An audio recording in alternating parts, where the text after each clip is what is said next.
Hello, welcome in this video lecture. ये video lecture जो है आपका हिस्ट्री में जो पहला चैप्टर है फ्रेंच रेवोल्यूशन, ठीक है, उसको हम इसमें पढ़ेंगे। ठीक, आपकी बुक में ये जो लेसन है वो शुरू होता है एक इंसिडेंट से, एक घटना से। ठीक है, ये घटना जो है वो एट प्रेजेंट हो रही है उस समय। तो फ्रेंच रेवोल्यूशन जो है वो 14 जुलाई 1789 में जो है वो हुआ था। ठीक है, और इस दिन जो है पेरिस सिटी में जो है बहुत लोग, हज़ारों की संख्या में लोग इकट्ठे हो गए टाउन हॉल के सामने। ठीक है, उन हज़ारों लोगों में मैन एंड वुमेन जो थी वो भी थी। ठीक है, अभी इकट्ठे क्यों हुए, उसका रीज़न क्या था? इसका रीज़न ये था, एक र्यूमर जो है वो फैल गई लोगों में कि जो राजा की फ़ौज है, जो रॉयल फोर्सेज है, उनको एक ऑर्डर दिया जाना है कि वो जो है वो लोगों पर गोली चलाएं, या उनको लोगों पर गोली चलाने का ऑर्डर दिया जाने वाला है। तो ये सुनते ही जो है हज़ारों जो मैन और वुमेन थे वो टाउन हॉल के सामने इकट्ठे हो गए। ठीक है, अब लोग बहुत गुस्से में थे, तो इसलिए उन्होंने बहुत सारी गवर्नमेंट बिल्डिंग्स जो हैं उनको तोड़ दिया। क्यों तोड़ा? ताकि उन्हें वहाँ से हथियार मिल जाएं और वो जो रॉयल फोर्सेस के विरोध में जो है वो लड़ सकें। ठीक है, हज़ारों लोग वहाँ इकट्ठे थे। इनमें से एक ग्रुप जो है, इनमें कुछ सैकड़ों लोग जो थे वो बास्टाइल की तरफ चल दिए। ठीक है, अब बास्टाइल क्या था? वन मार्क क्वेश्चन था, व्हाट वाज बास्टाइल? तो Bastille was a fort in which the prisoners were kept. एक किला था जहाँ पर कैदी रखे जाते थे या लोगों को बंद करके रखा जाता था। ठीक है, तो बास्टाइल में जो कमांडर था उसको लोगों ने मार दिया। ठीक है, और वहाँ से जो प्रिजनर्स थे उनको वहाँ से छुड़ा लिया। रिलीज कहते हैं, छुड़ा लेना। ठीक है, अब लोग बास्टाइल से बहुत हेट करते थे। क्यों हेट करते थे? हेट इसलिए करते थे क्योंकि वो जो डेस्पोटिक किंग था उसका वो जो है सिंबल था। ठीक है ना। अब जैसे एक एग्जांपल मैं आपको दूं, जैसे आपकी किसी से लड़ाई हो जाए, है ना, तो आप उसको देख के आपको जो है वो बहुत गुस्सा आएगी ना। जैसे ही वो आपके सामने आएगा आपको गुस्सा आने लगेगी। तो इसी तरह से बास्टाइल जो था वो एक किंग का सिंबल था, और किंग जो था वो डेस्पोटिक था। डेस्पोटिक समझते हो ना, कि जो व्यक्ति अपने मन से काम करे, कोई कंट्रोल उसके ऊपर ना हो। ठीक है, तो इस तरह से जब लुईस 16 वापस आया अपने महल में, तब उसे पता लगा कि बास्टाइल को तोड़ दिया गया है। ठीक है, तो इस तरह की ये जो इवेंट्स हुई थी, उन इवेंट्स का रिजल्ट जो था वो क्या हुआ?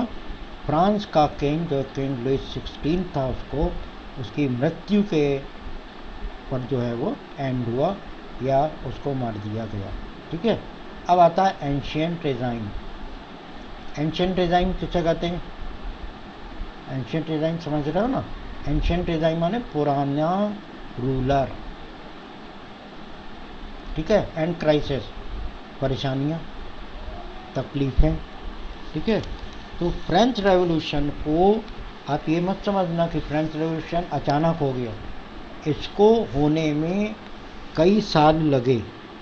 ठीक है, क्या लोग परेशान थे? पीजेंट्स जो थे, मजदूर, वो सुबह से शाम तक काम करते थे। कहाँ? ज़मींदारों की ज़मीन पे। ठीक, दूसरी चीज़, फ्रांस ने 17 और 18 सेंचुरी में बहुत सारी लड़ाइयाँ लड़ी। किंग्स जो थे वो फिजूल खर्च थे, बगैर सोचे समझे जो है वो खर्चा कर लेते थे। ठीक, और उनके खर्चे को पूरा करने के लिए और ज़्यादा टैक्स लगाए जाते थे। ठीक है, तो और ज़्यादा टैक्स लगाने के कारण लोग नाराज़ थे। ठीक है, समझ में आ गई बात? अब हम अब देखेंगे कि फ्रेंच रेवोल्यूशन के कॉजेस क्या थे। What was the reason behind the French revolution, या due to what reason French revolution was occurred. ठीक है, तो इसमें एक एक करके हम आपको बताते जाएंगे। आप इसको समझते जाइए। वॉर्स एंड इकोनॉमिक क्राइसिस, अभी थोड़ी देर पहले मैंने आपको बताया था कि वॉर्स होने के कारण खर्चा बहुत हो गया था, इसलिए खर्चा होने के कारण जो आर्थिक इकोनॉमिक जो है वो क्राइसिस हो गया, यानी कि रुपए पैसे की जो है बहुत शॉर्टेज हो गई। ठीक है, तो जब लुइस 16 आए तो उनको क्या हुआ, उनको एम्प्टी खजाना मिला, एम्प्टी ट्रेजर। ठीक है, कारण रीज़न मैंने आपको बता ही दिया, क्योंकि वॉर्स जो हुई थी उनमें बहुत ज़्यादा खर्चा हो गया था। ठीक है, और देश के ऊपर बहुत सारा कर्जा हो गया था। क्यों हो गया था?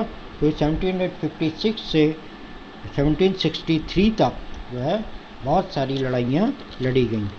ठीक, और फ्रांस ने अमेरिकन कॉलोनीज़, जो 13 अमेरिकन कॉलोनीज़ थी, उनको भी उनकी इंडिपेंडेंस गेन करने में हेल्प की।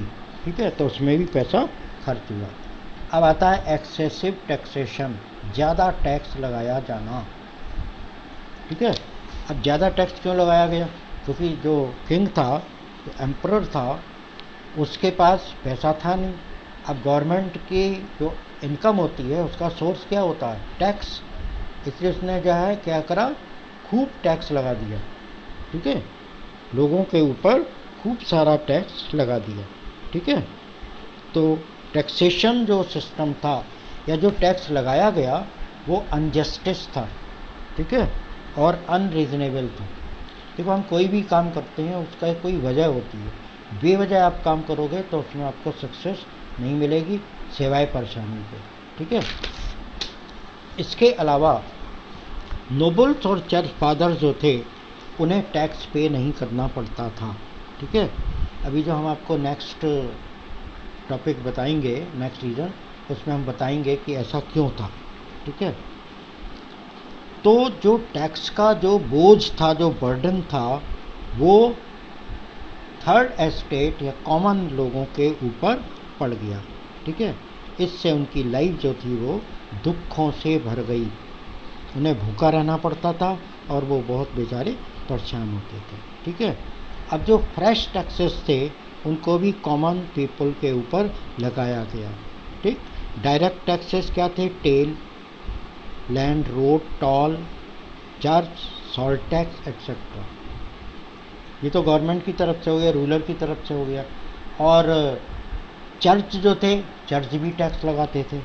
उनके टैक्स का नाम होता था टाइट्स। जो इनकम होती थी किसी पर्सन की, उसको अपनी इनकम का 4 पार्ट यानी 4/5 पार्ट जो इनकम का था वो टैक्स की फॉर्म में देना पड़ता था। समझ में आ गई बात? समझ में आ गई होगी आपके। अब देखिए सोशल डिस्पैरिटी। सोशल डिस्पैरिटी का मतलब होता है कि फ्रेंच सोसाइटी जो थी उसमें इक्वलिटी नहीं थी। ठीक है, all people were not equal. अभी मैंने आपको बताया था कि जो है जितने टैक्सेस थे वो कॉमन पीपल पर लगते थे। फर्स्ट और सेकंड एस्टेट के जो लोग थे उन पर कोई टैक्स ही नहीं लगता था। ठीक है, अब मैं आपको ये बताऊंगा फर्स्ट, सेकंड और थर्ड एस्टेट में कौन कौन लोग आते थे। फर्स्ट एस्टेट में क्लर्जीमैन, ठीक, जो चर्च से रिलेटेड होते थे, और चर्च फादर। ठीक, सेकंड एस्टेट में लैंडलॉर्ड्स, एरिस्टोक्रेट्स, और जो वो लोग जिनका अच्छे घरों में जिन्होंने जन्म लिया हो। ठीक है, और थर्ड एस्टेट में बाकी बचे लोग। फर्स्ट एस्टेट को कोई टैक्स नहीं देना पड़ता था, उनको फ़ायदा मिलता था, फैसिलिटीज़ मिलती थी। सेकंड एस्टेट को भी प्रिविलेजेस मिलते थे, लेकिन थर्ड एस्टेट जो टैक्स पे कर रहा था उनको सिवाय गरीबी और दुख के और कुछ नहीं मिलता था। और ताज्जुब की बात ये है कि ये जो थे थर्ड एस्टेट के लोग जो थे वो 98% लोग थे। समझ रहे हैं? 98% लोग जो थे वो लोग थे जो टैक्स पे कर रहे थे लेकिन उनको कोई बेनिफिट नहीं मिल रहा था। ठीक, फोर्थ रीज़न जो था वो rise of middle class. Middle class का राइज होना। मिडिल क्लास 18th सेंचुरी में आया। ठीक है, अब मिडिल क्लास में होते कौन कौन लोग थे? Businessman, traders, bankers, manufacturers, scholars और मर्चेंट्स।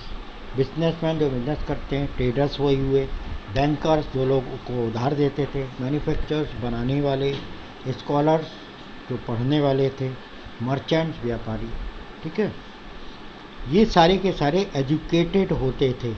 वो विश्वास करते थे कि कोई भी सोसाइटी में जो ग्रुप है, ठीक, उसको क्या होना चाहिए,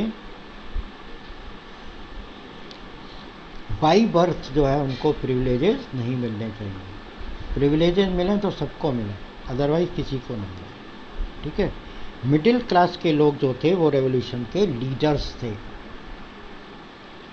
और उन्होंने फ्यूडलिज्म से छुटकारा पाने को तय कर लिया था।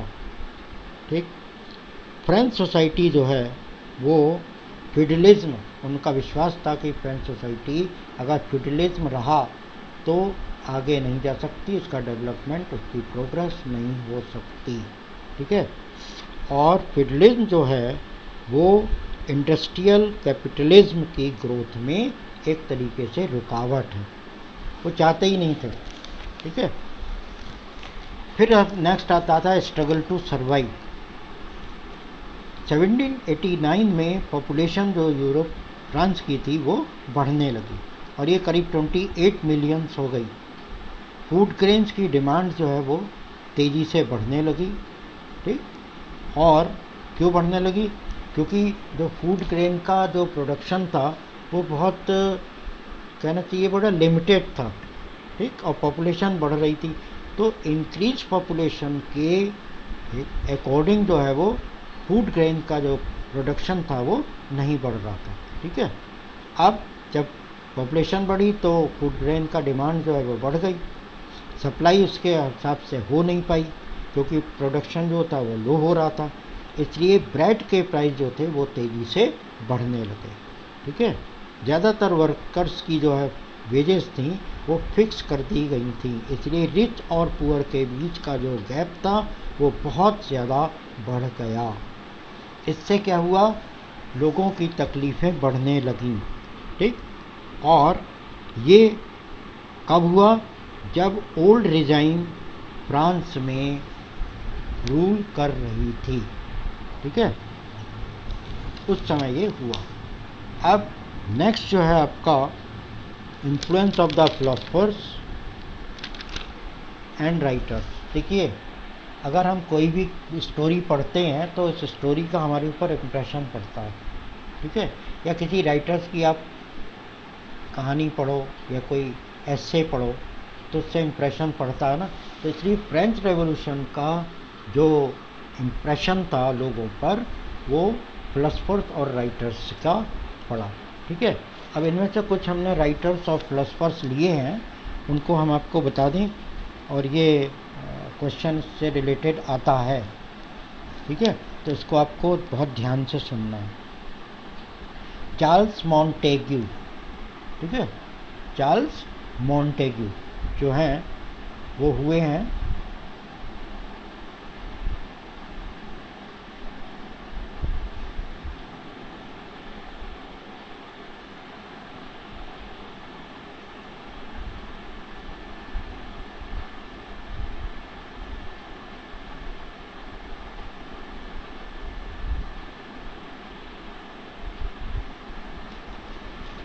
तो इसको आप देखेंगे ना, चार्ल्स मॉन्टेग्यू जो है, स्पेलिंग इसकी थोड़ी टिपिकल है तो, लेकिन इसका जो प्रोनाउंसिएशन करोगे आप, इसको जो बोलोगे वो चार्ल्स मॉन्टेग्यू है।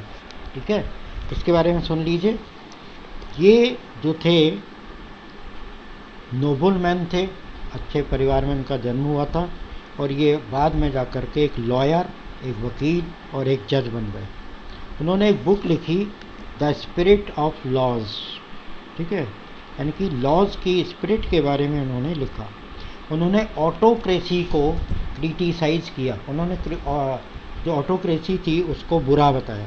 ठीक है, और डेमोक्रेटिक रिपब्लिक जो थी उसको, उसकी तारीफ की या उसके फेवर में थी।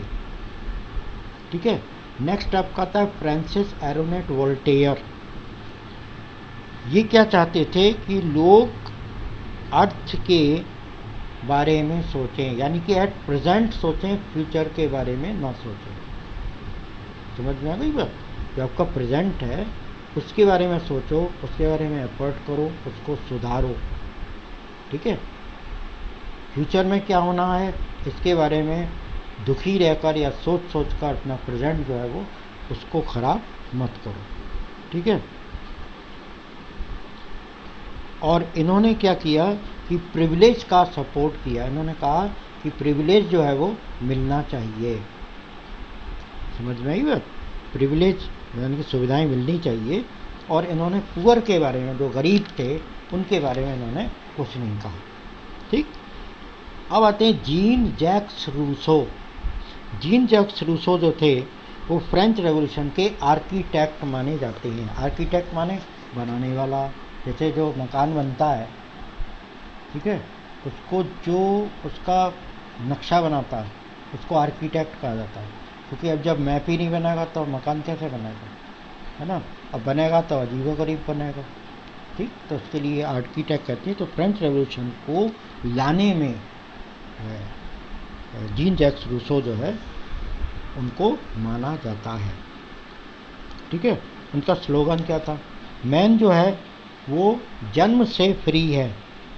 ठीक, लेकिन आज भी वो कुछ चेन्स में या कुछ बंधनों में बंधा हुआ है। गवर्नमेंट को उन्होंने क्या किया, एक कॉन्टैक्ट बताया। ठीक है? कॉन्टैक्ट किस किस के बीच में? वे लोग जिन पर रूल हो रहा है, ठीक, और वो रूलर जो रूल कर रहा है। रूलर और रूल्ड, इनके बीच में कॉन्टैक्ट होता है। उसका रिजल्ट जो है वो क्या बताया? गवर्नमेंट। ठीक है? अगर रूलर जो है कॉन्टैक्ट को पूरा नहीं करता, ठीक, तो लोगों को ये राइट होता है कि वो अपनी जो लॉयल्टी है, जो वफादारी है, उसके लिए उसको वापस ले लें और ऐसे रूलर को रिवोल्ट करके हटा दें।